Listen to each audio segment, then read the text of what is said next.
Hi, this is Kary York with InsuranceResourcing.com, and you are watching a 10-part interview series. We are now on question number 10, which is when the employer asks you, do you have any questions for me? The key to this is advanced preparation. Write those questions out before you go to the interview. The second key is to make sure that you're asking the right questions at the right time to the right people. I can't tell you how many times as a recruiter I have heard from the employer when I follow up, well, geez, she just didn't ask any questions.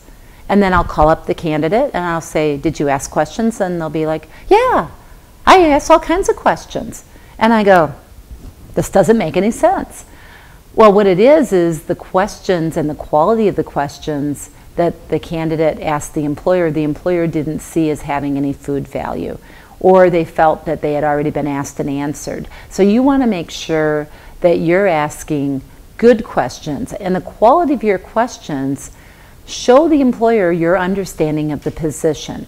So you don't want to ask a line manager about the vision of the company and corporate giving.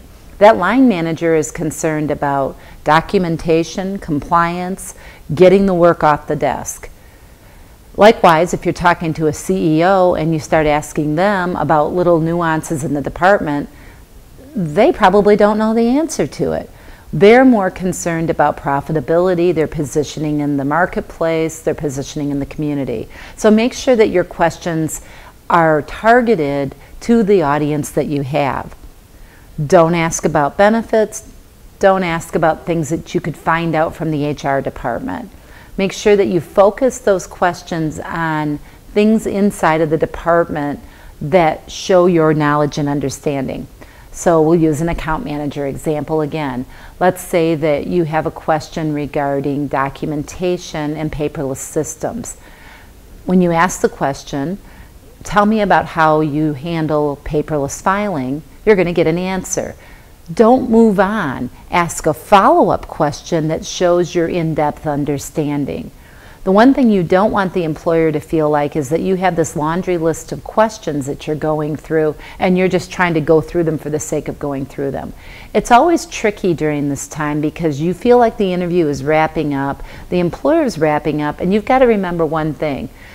If it's a line manager or a department supervisor you're talking to, they don't really want to be there. They have to be there because they got to fill this position. But what they're really thinking about is, I'm going to have to work 2 hours late tonight and probably the rest of this week to get caught up. I've got a boss that's mad, the producer's screaming at me, and this person's asking me a bunch of questions. So make sure those questions count.